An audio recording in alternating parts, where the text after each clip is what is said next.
Hi friends, welcome to Annam's Recipes. இன்னைக்கு இந்த வீடியோல முட்டைகோஸ் குருமா எப்படி வைக்கலாம்னு பாப்போம் வாங்க. இது ரொம்ப சிம்பிள் தான். எல்லாமே வீட்ல இருக்கக்கூடிய பொருட்களை வச்சு செய்யறது தான். வாங்க எப்படி செய்யலாம்னு பாப்போம். நீங்களும் சுவையா சமைக்கணுமா எங்க மசாலா பொடிகளை யூஸ் பண்ணி பாருங்க. அதெல்லாம் வாங்கணும்னா ஸ்கிரீன்ல வர்ற வெப்சைட்டுக்கும் வாட்ஸ்அப் நம்பருக்கும் போய் ஆர்டர் பண்ணீங்கன்னா நீங்க வேணுங்கறத வாங்கிக்கலாம். குக்கரில் 2 டீஸ்பூன் எண்ணெய் ஊற்றி அதில் சோம்பும் மிளகும் போட்டு பொரிய விடணும். அது நல்லா பொரிஞ்சதும் ஒரு மீடியம் சைஸ் பெரிய வெங்காயம் இந்த மாதிரி நறுக்கிட்டு போட்டுக்கணும். நீங்கள் பெரிய வெங்காயத்துக்கு பதில் சின்ன வெங்காயம் கூட போட்டுக்கலாம். உரிச்சிட்டு 2 பாதியாக கட் பண்ணிவிட்டு போட்டுக்கிட்டிங்கன்னா நல்லாயிருக்கும். இதுதான் மரக்கரண்டி நான் இப்போ வாங்கினது. இந்த மாதிரி குக்கர்லாம் போட்டு நம்ம கிளறதுக்கு ரொம்ப நல்லா இருக்கும்.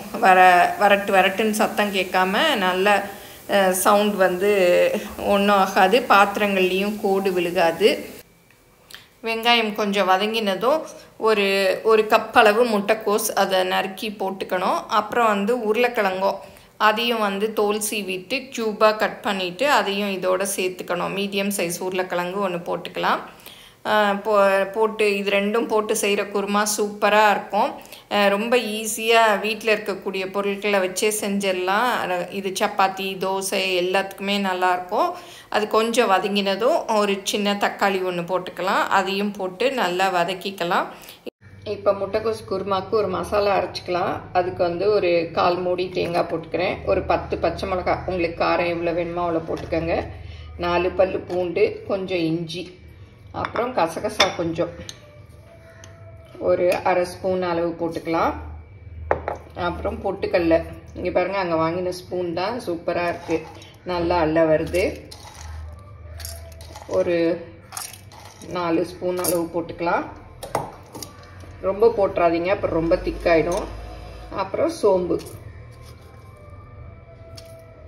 அவ்வளோதான். இப்போ மசாலா அரைச்சாச்சு. கருவேப்பிலை கொஞ்சம் போட்டுக்கலாம்.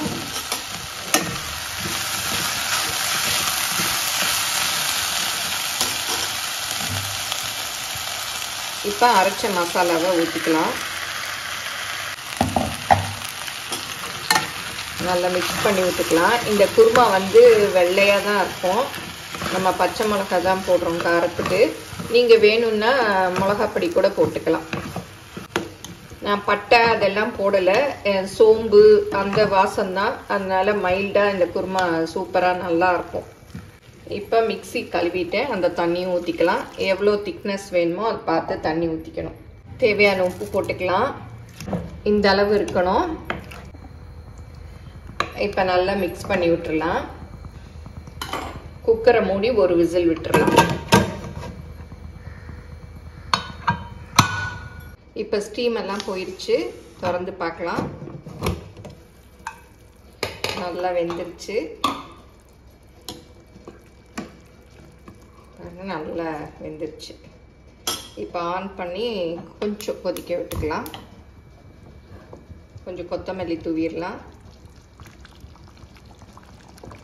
திக்காக இருந்ததுன்னா கொஞ்சம் தண்ணி ஊற்றிக்கலாம். அப்படியே மிக்ஸ் பண்ணி பார்த்துக்கங்க. ரொம்ப திக்காக இருந்ததுன்னா கொஞ்சம் தண்ணி ஊற்றிக்கங்க.